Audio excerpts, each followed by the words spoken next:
This just doesn't cut it. Maybe she needs to hit Kylie up for a recommendation.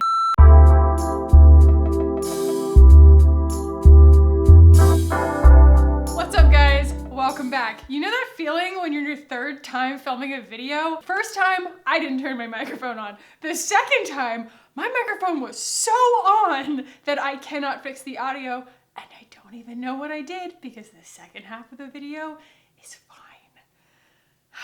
So guys, today we are going to be talking about KKW Beauty, and I've been trying to figure out how to speak to this on my channel and make it the most valuable for you guys because, truth be told, I invested in the KKW by Mario collection as well as a few other items from her kind of mainstay collection, and I found a lot of it to be very underwhelming. But I thought that it might be a more valuable way to share these products with you guys, to apply KKW to one side of my face, and then the products that I would recommend instead to the other side of my face. Things from my collection that you may or may not be familiar with, but things that get to the point that I think that the KKW products were going for, but that do a better job and would be a better use of your doll hairs. So guys, if that sounds cool to you, hang out. Let's go ahead and jump in. Okay, so we're going to start with her concealer. I have it in shade 2, and this does belong in her like mainstay collection. This is available all the time, and it's actually interesting. I did some research on it after I bought it because, you know, I had seen the ingredients. I thought that they were pretty good, but then I threw the box away and everything, and I was like looking for the ingredients again, and you can't. She lists some of her product's ingredients, but to my knowledge, at least as of when I looked, you could not find her concealer ingredients. And so I did a little more hunting, and I found that there was a YouTuber who a couple of years ago found the same issue to be true, and she actually reached out to the company and asked them for the formula because she wanted to know about the ingredients. And do you know what they said to her? They said, "We don't want to send you the list. Instead, why don't you just tell us what you're allergic to and we'll tell you if it's in the concealer." And she's like, what? Like, what? Like, I'm pretty sure that it is legally required that you must share your ingredients before you make somebody buy something, because on her website there are no returns. So, I mean, you're just kind of like taking that risk on yourself as the buyer. Like, that's not cool. So yeah, I didn't find them to be bad, but I do think that it's really uncool that she doesn't tell you what they are. It is a good concealer though, and I like the brightening effect of it. So the two ways that I would go towards kind of duping this would be somewhere in the middle here. I have the e.l.f. 16-hour camo, and then I have the Cover FX Power Play. Maybe the new e.l.f.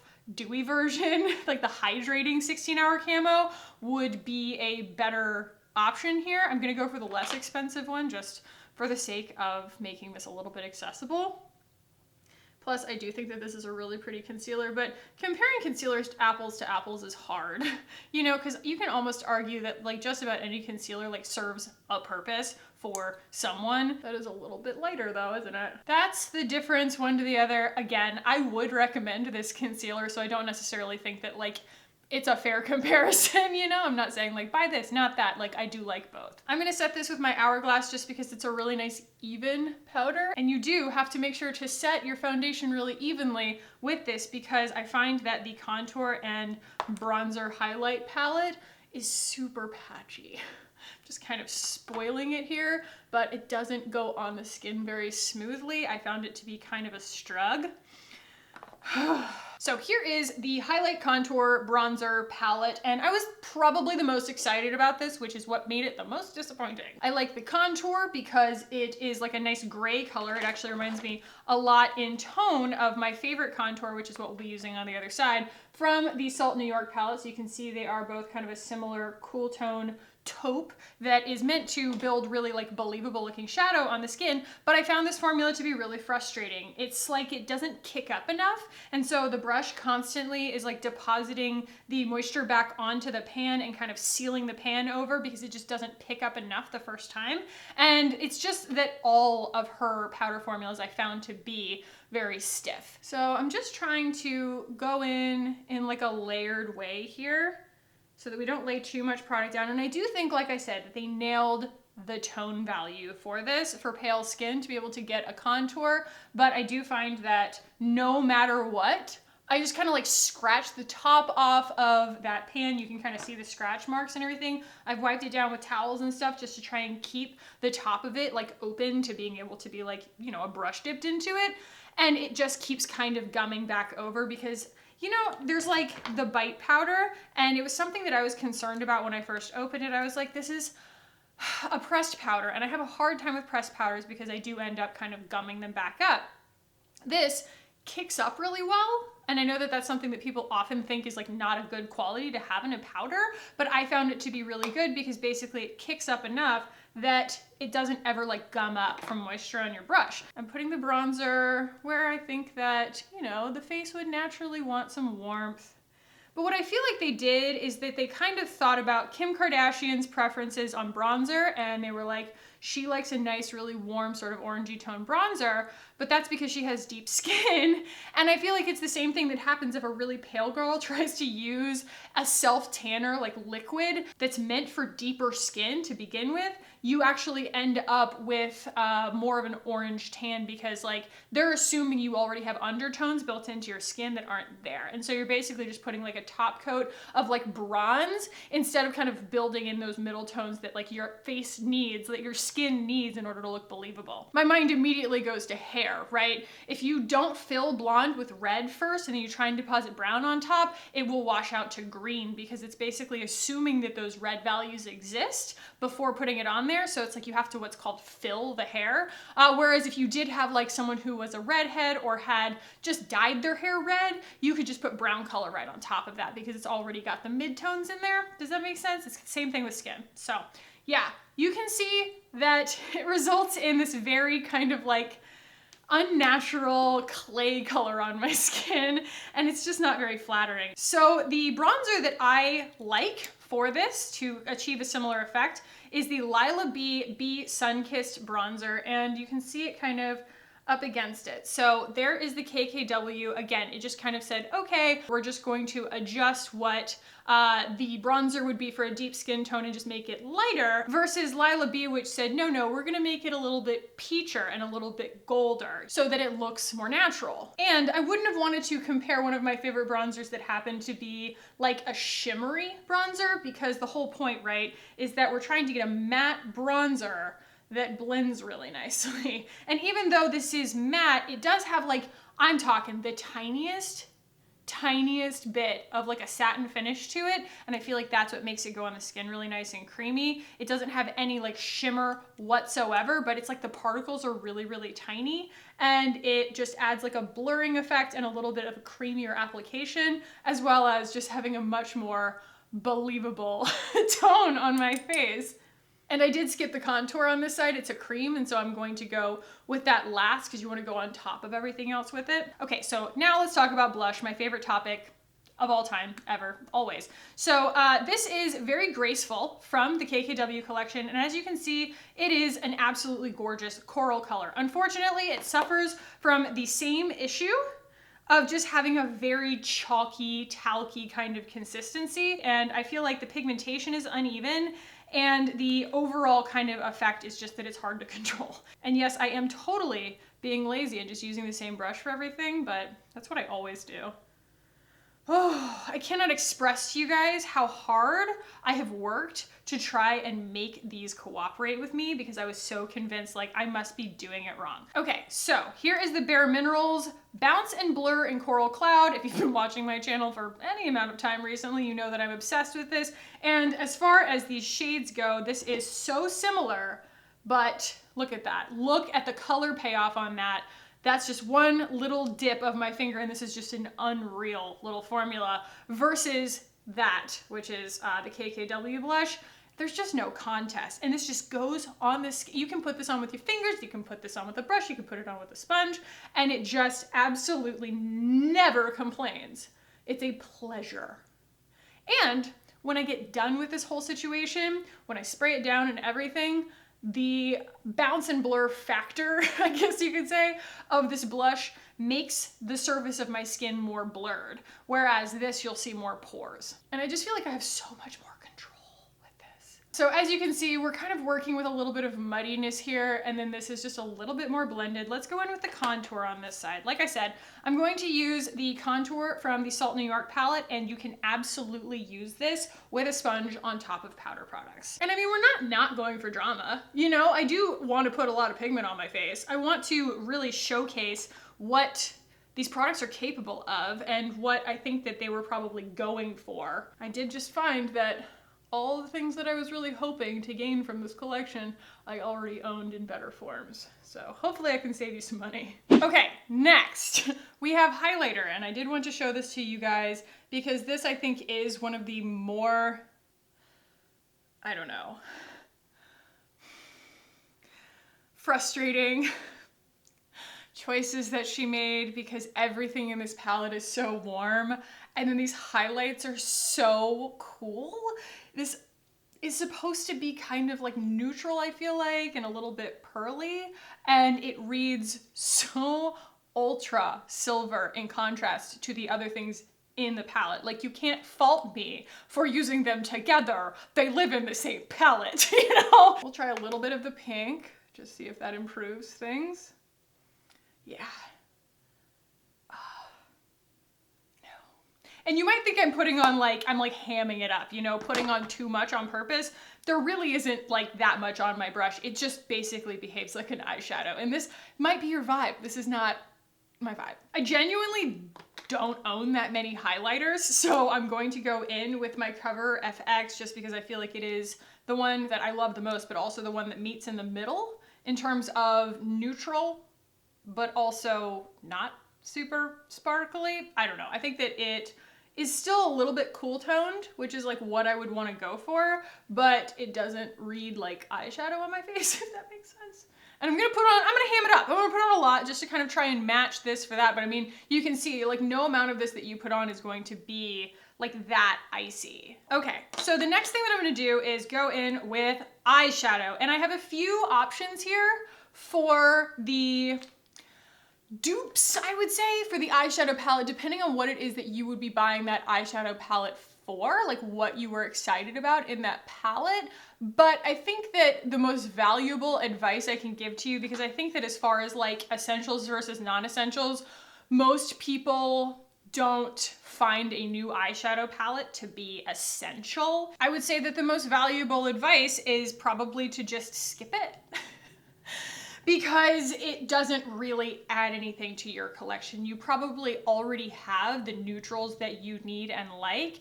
And while these are pretty, they're not as great on the skin as you think that they're going to be.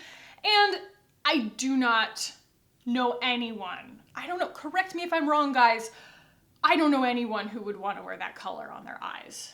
That yellow is just so not occurring in nature that like, I don't know. I mean, call me old-fashioned, but I just can't get behind that. So the ones that I kind of chose to come up against it, first of all, the PYT, the Warm Day to Night palette, because mainly of the burgundy shimmer situation that they have in there. And I think that this is actually a more frustrating palette in that sense, because they give you this kind of red burgundy shimmer, but they don't give you a burgundy shade to use as like a matte to go with it. And this has both. So you have that gorgeous kind of pinky shimmer, and then you also, have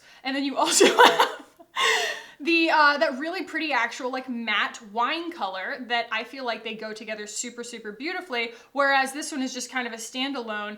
And the other thing, and I know I just sound like I'm crapping all over this and I'm so sorry, but the main thing that I found frustrating here was that the mattes don't have really any color payoff. As far as mattes are concerned, at like this price point, or even at Ulta, which carries a lot of KKW stuff, that Florence by Mills Love Live palette, if you want like 6 neutral shades that behave beautifully, I think that thing's like 12 bucks. Or even ColourPop, you know, like ColourPop Nude Mood, like you know what I mean? Like those formulas I can speak to without having them in my hands. I know that ColourPop is a beautiful formula. This just doesn't cut it. Maybe she needs to hit Kylie up for a recommendation. But these two do provide a lot of the same kind of shade values, with the exception of the colors that I personally don't find exciting, which is like blue, like shimmer blue. That's like a pop of color palette kind of thing. And then like this color Look Up, which is just a jaundice yellow. And then the other one that I would recommend, which I'm not going to use because I feel like I should diversify it a little bit in terms of brands that I'm using on my face here, but you really, like, you get a lot of the same values in there with this Bare Minerals Bounce and Blur. And if you want to see a full tutorial of me using this, I used it in my Soft Glam tutorial, which lends itself very well to this kind of style of makeup that I'm doing today. So I will put that in a card or link it below or something so that you guys can see this in action. But this is such an unbelievably beautiful palette. This is in the colorway Dusk. They do have a dawn one, I believe, but you can see we still have a really nice burgundy. We've got some neutral shades. We've even got kind of a navy blue that sort of goes along with that. And the color payoff, zero fallout, and just the general like happiness, ease of use, pleasure of use is just so much more worth it with this little palette than with this. So I put a little bit of the Thrive Primer on my eyes, and I'm gonna start with my big fat brush, the 02 from Wayne Goss, and I'm gonna go in with So Many Paparazzi because it's a really good, or it should be a really good transition shade. And we're gonna go kind of all over and just set the primer. What's that you say? I don't see anything? Neither do I. It's not a trick of the lens. It's truly just not really much there. I'm gonna go into Glam King. This Don't Move shade is just a little bit too pale for what I'm going for, and so I'm actually gonna go into like a warmer tone here. I was actually really excited about this palette because, oh boy, let's mix that with Don't Move.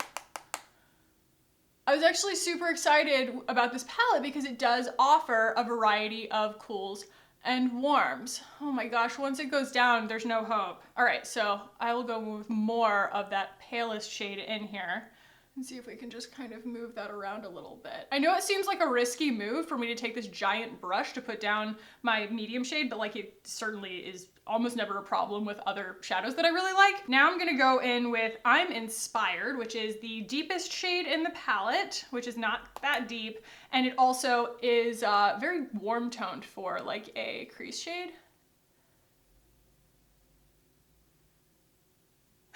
I'm not going step for step here, and that's probably going to result in my eyes looking different from each other at the end, but that is the price of doing business, I guess. If you guys watched my review on that new PYT palette, you'll know that it is an absolute breeze to put on. It is so effortless, and I do find this to be a little bit more, I don't know, a little bit more toil to just try and get the colors to blend. Some of them are very pigmented, and then some of them are not pigmented at all, and they do tend to just kind of max out on blending a little sooner than I would really want, and they get a little muddy. Not my favy fave, but we've got a nice little situation going on there. I'm going to take like a stubby brush here, and I'm gonna try and get a little bit of highlight going. So this is called a Beauty Campaign, and it is a very pretty kind of shimmery, pinky champagne color. And it's pretty nice. It's a little glittery for my taste for a highlight shade in a palette, but I don't think that it's bad. Okay, and then for the sake of experimentation, showing you guys the potential of these shades, I do want to go into, this one's called Mario's Muse, and it is that like burgundy shade, and I'll put that all over my lid here. And we did put down a primer, not that you guys weren't there, I just want to remind you, we put a primer down. We should be getting some really good stickiness, we should be getting some really good color payoff and metallic foiliness out of this shade, and I just find that it's falling out everywhere. Trying to get a little bit of metallic effect. I'm getting it all underneath my eyes. I'm a disaster, but I'm not this big of a disaster. Taking a pencil brush, going back into that shimmer shade and just brightening my inner corner. Boy, if I need to, like, I might just pop this shade out of the palette.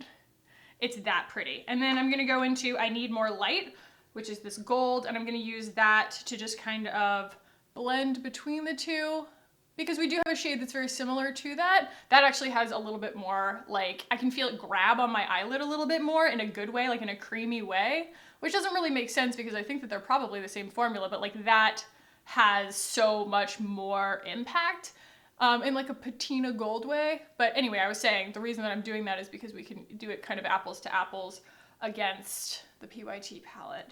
That just looks ridiculous. Okay, I'm gonna take a smaller brush and just kind of go under my lower lash line here with a couple of the same colors. Blend. We've completely lost that gorgeous burgundy shade, and that kind of drives me crazy. Like, as soon as you touch it, it just falls out. And I'll do my typical cleanup here with my Hourglass powder with my big fat brush, and this typically absolves my sins.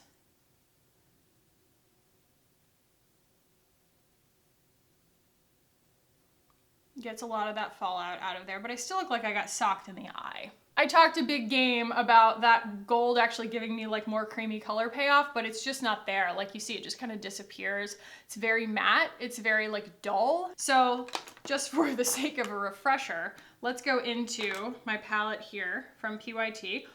I accidentally stuck my fingernail in there apparently. Gonna go into this main shade here, this nice medium transition shade. All over, give us a nice little shadow right there underneath the brow bone in one easy step. Creamy, gorgeous, easy to control, makes me look like a professional. Look at that. Nice little natural looking contour. Now I don't totally love this shade right here on me because it is pretty warm, but this is a warm palette. But I'm gonna use that just for the sake of science here. Give myself a little bit of a brow highlight. Okay, I'm going to use the brown shade in here, again for the sake of science, to make sure that they look somewhat similar. In fact, these two shades right here, the ones that aren't red, are super similar to the ones that I used from the KKW palette. Just try and mimic what I did.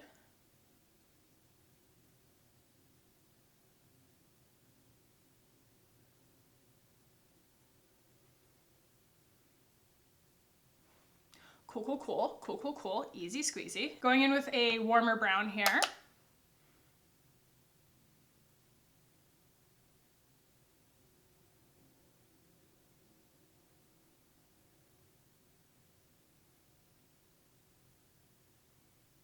Just kind of overall warming the entire situation up and bringing a little more intensity on the lid.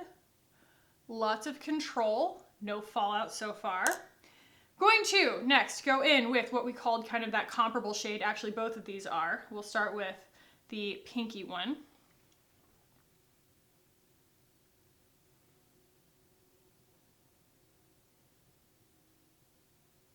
I don't see any fallout yet. Blend that a little bit with the brown that's already there. I'm going to take my pinky into the gold shade and do what we did. Nope, no, pinky's not gonna work. I can't get my like right pinky over into my eye. Okay.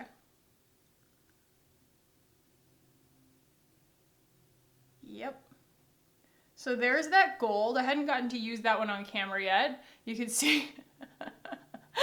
Oh my gosh, I mean, obviously it's just a different formulation altogether, but like the way that that immediately gives you just that lovely satisfaction of like gold reflection on your eye. So, so nice. Going back in with that little baby brush here, and I'm going to use that on my inner corner.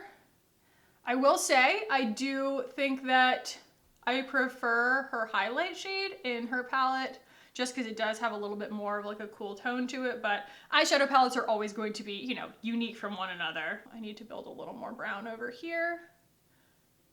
That's a little bit of the medium shade in the big, big pan, kind of bringing that out to blend it out. And I'm gonna take the smaller version of that brush and go underneath my eye.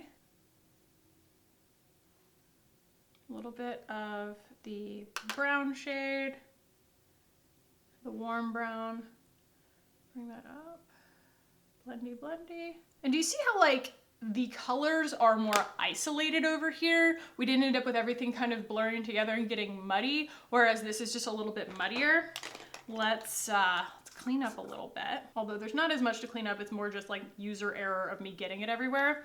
BRB, I'm gonna do my brows real quick because there is no brow product in this collection. Okay, so I did my eyeliner, my mascara, my eyebrows, and I gave myself a little spritz of finishing spray. And now we're going to talk about lips. And there's actually quite a few products from her collection that I got in terms of lips. So I got a lip liner, I got a lipstick, and I also got her lip gloss. Where did that run off to? There it is. Now her lip gloss contains mineral oil and you can smell it. And not all of them do.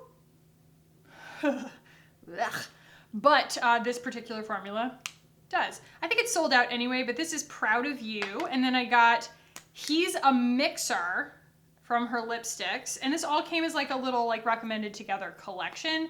And then I also got the lip liner in Beauty Icon. So we're gonna start with the lip liner here.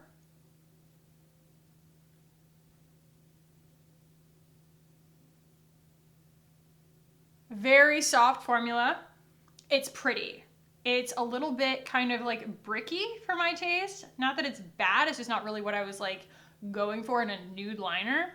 But I do think that it goes well with the color concept overall, you know? And then this, I will show you guys, when we're talking about things that are just a little bit too orange. So this is just a little bit too orange.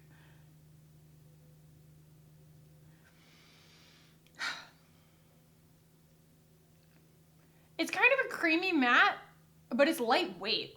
It doesn't have, I feel like, the sort of like creamy density that I'm used to with like a matte lipstick. And I don't think that that's bad, it's just interesting. Like it feels light when I'm using it. It's just the wrong color on me. And I don't think that that means it's a bad thing. It's just like, it's really hard to find a nude shade that works on you. And I don't really think this one works on me, but it feels really dimethicone-y. I don't know. Maybe when I get the other side on, we can make a better judgment, but it just, at first blanch, with this look, does not look like it's giving me any help, doing me any favors. And then I'll wait on the gloss for a second. So I think that the obvious thing to kind of go up against this with is my khaki lip liner from Thrive. It is my, obviously, like lip contour of choice. I designed it.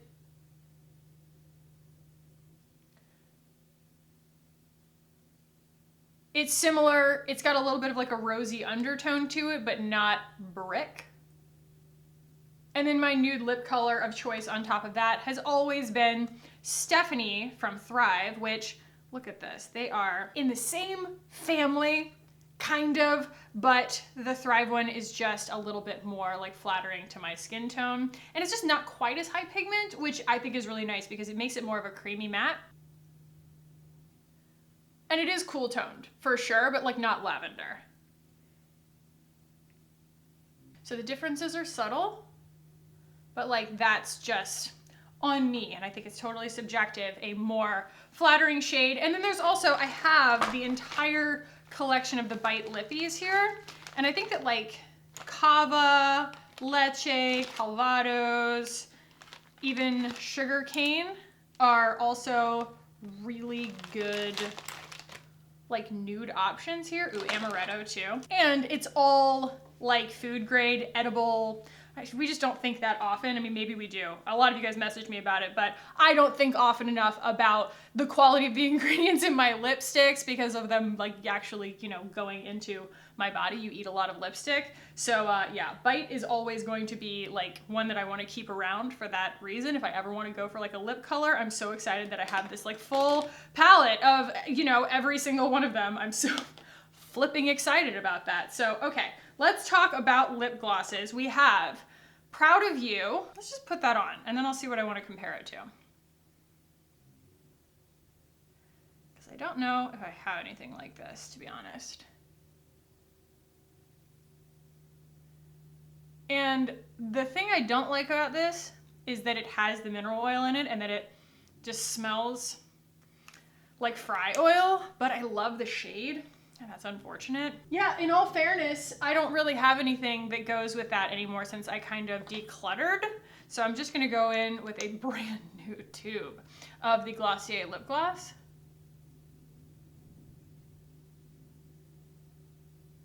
Not that I would necessarily wear all of these lip products together because it's a little bit much. It's a little bit much. And it wouldn't be a video from me if we didn't go in with a little bit more blush. I know you guys are probably rooting for it anyway. So we will do them on their respective sides here. Such a shame. It's so not a bad color. It's just not my favorite formula ever. And that highlight is persistent. I can put anything on top of it and it shines through. It doesn't care. And then Bare Minerals on the other side.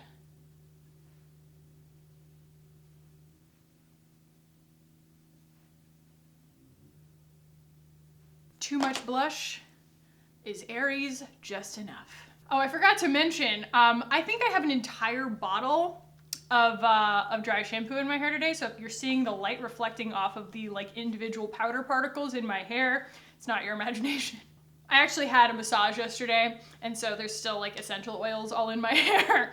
So that's why. So this is the full look, and I have some final thoughts here. So the concealer is lovely. The concealer is actually, I think, the best thing that I tried from her. And with the exception of the like less than desirable kind of smell of everything in the lip gloss, I think that that lip gloss is really beautiful. I have worn it on its own. In fact, let me swatch it on its own because I don't think I did a good job showing that. This is what she looks like on her own, and it's very, very pretty, very, very easy to wear, but it's got mineral oil in it. But yeah, you can see how the highlight is more subtle, everything is more blended on this side. This side is just a little bit more muddy and a little bit more patchy, and just the pigmentation is so much less reliable, and I feel like you can just see the contrastiness of it. And I don't want someone who buys this to think that that's their fault. Like, that stinks. You know, you go out and you buy something and you think like, all of the ingenuity and the legwork has been done for me. This should perform amazingly. And when it doesn't, you think it's your fault. If you got this collection and it didn't work for you, I'm here to tell you, it's not your fault, okay? These products are kind of mediocre. These formulations really need some work, especially the powders. So yeah, these are the products that I would recommend more. Some are more expensive, some are less expensive, but just sheerly getting your money's worth, I think that, you know, if any of these products interested you, the alternatives are worth checking out. So guys, if you have any additional questions about these products or about the things that I suggest as an alternative, definitely ask them down below in a comment. I will be happy to try and answer any and all. If you did find this valuable or useful or entertaining or just a nice way to pass your time, give it a thumbs up down below, make it official. And if you want to keep hanging out with me on this channel, guys, hit the button down below and subscribe. I would love it if you did. Ring the little notification bell because I upload whenever I feel like it now. I don't know why. Maybe it's just always Aries season, but don't miss a video, get the notifications. Thank you guys so much for watching and for hanging out with me today. I love you so much, and I will see you in the next one. Bye, guys.